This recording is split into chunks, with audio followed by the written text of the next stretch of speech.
I'll try to keep this short. I've been married to my wife for over a year now, have a stepson, young teen, and a biological daughter, 5 years younger. When we married, my wife and I agreed to sell my house and move into hers because there's more living space. Stepson already had his own room, so my daughter got the extra bedroom, which is smaller than his.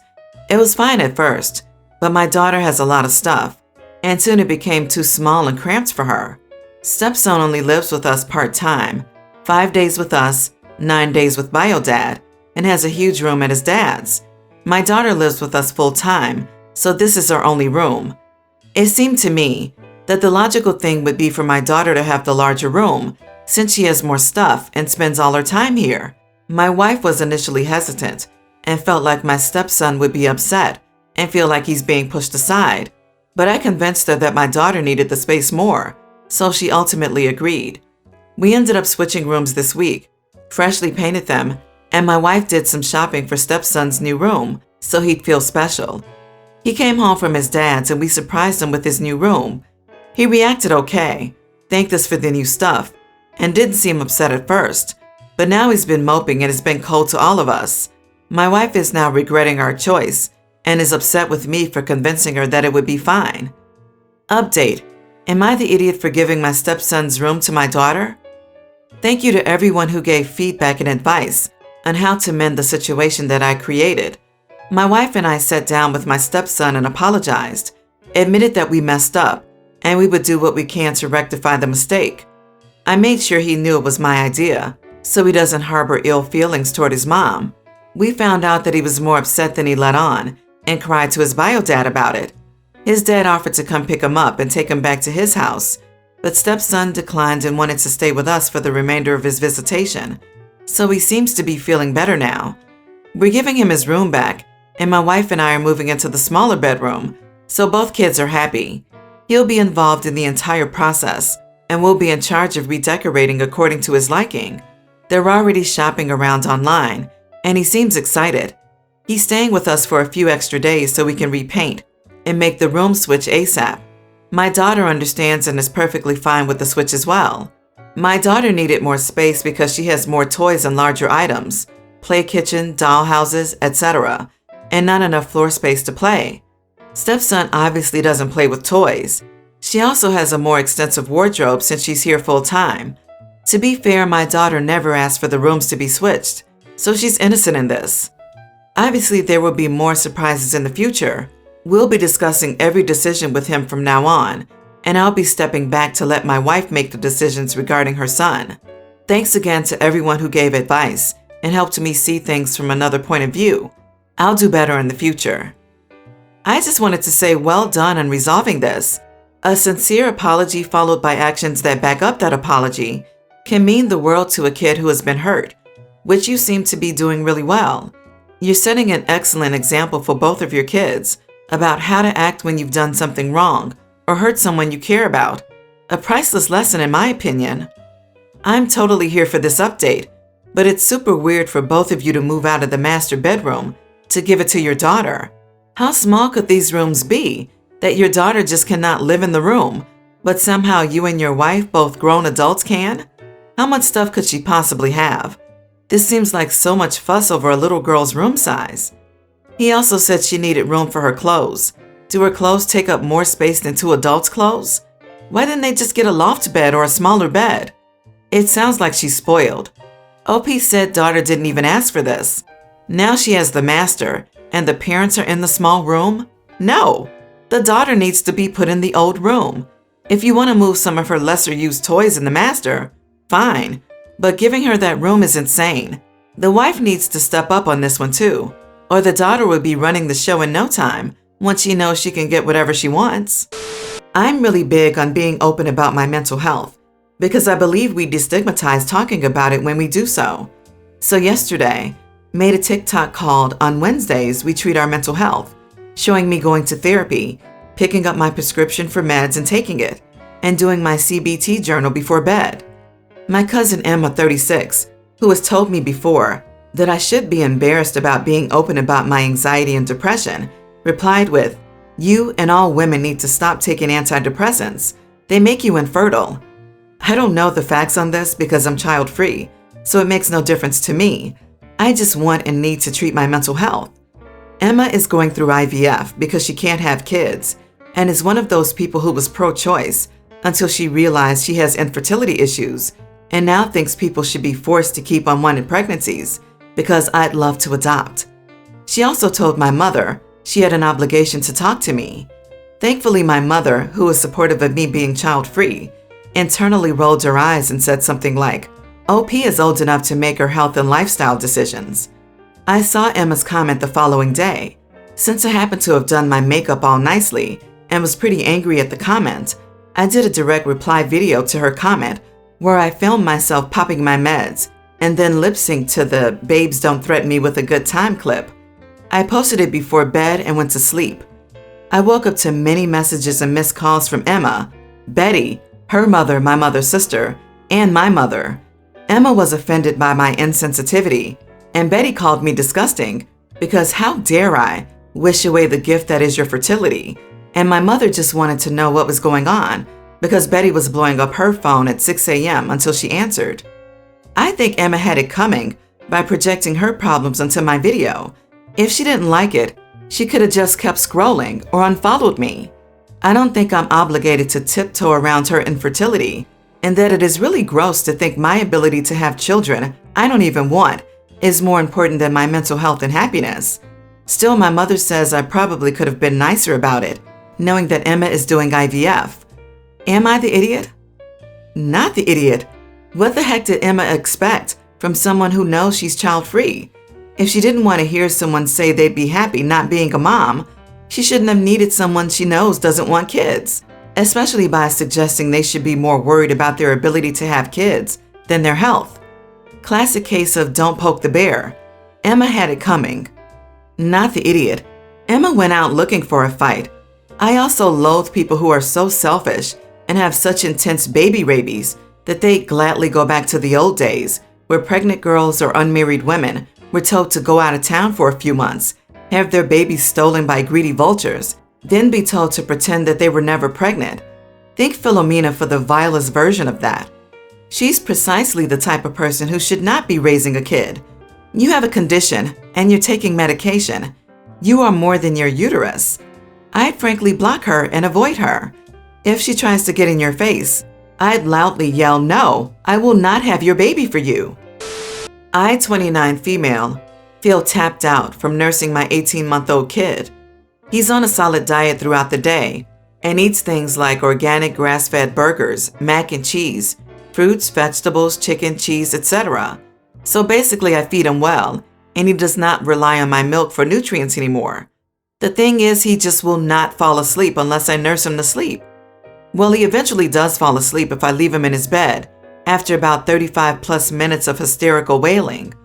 After that, he wants nothing else but just to suck on me, like a pacifier until he falls asleep. Even then, I have to lay there with my boob in his mouth for at least another 25 minutes to make sure he's really fast asleep and won't wake up again. He doesn't accept pacifiers, bottles, anything else, etc. He was nursed to sleep since he was a newborn. My husband can't stand to hear him cry that way. Often my husband can put the toddler to sleep by carrying him for about 20 minutes. Still, eventually every night, my baby wakes up in the middle of the night, crying to suck on my boob again anyway, to fall back asleep. The thing is with my husband is that once he's asleep at night, he literally cannot be disturbed, or else he can't fall asleep for another 3 hours again once he's been woken up. He works long hours, and he's extremely busy with many obligations, whereas I am a stay-at-home mom with no other obligations than to raise our kids and can sleep in if I want it. My husband tells me I'm being mean whenever I let my toddler hysterically scream himself to sleep like that, and that he can't bear it. But I'm just so exhausted and irritated when I'm being sucked on by my toddler. I just want to wean my toddler, but my husband says I need to continue it longer if our toddler clearly does not seem ready for it at all. So am I the idiot for letting my kid cry it out hysterically, potentially disturbing my husband's sleep when he has a long workday ahead, simply because I just feel done with nursing, which is purely an emotional reason? Not the idiot. Never feel bad for wanting a proper sleep. There's such a stigma around feeding to sleep and the baby using you as a pacifier. Still, dummies were made to replace nipples, not vice versa. You are his comfort. You're doing absolutely nothing wrong, but there's absolutely nothing wrong with wanting to stop. You are the idiot. It isn't healthy to let a child cry like that. There are better ways to sleep train children. The cry it out method is traumatic. It is linked to a slew of issues like anxiety throughout life. So make it a transition instead of an all-at-once thing. It sounds like you are burnt out. The quality of your life and well-being affects your kids the most. So please get the support you need and make the changes you need. Not the idiot. LOL, your husband can start offering his chest for sucking if he feels so strongly about it. Breastfeeding can be mentally and physically exhausting, but just because you're a stay-at-home mom doesn't mean you get to sacrifice your mental well-being. Do whatever you need to take care of yourself. That's the only way you'll be able to take care of your family. Don't feel guilty. Your toddler will adjust. My "you are the idiot" judgment is for how callous you sound. You have a kid. You brought him into the world, so he is your responsibility.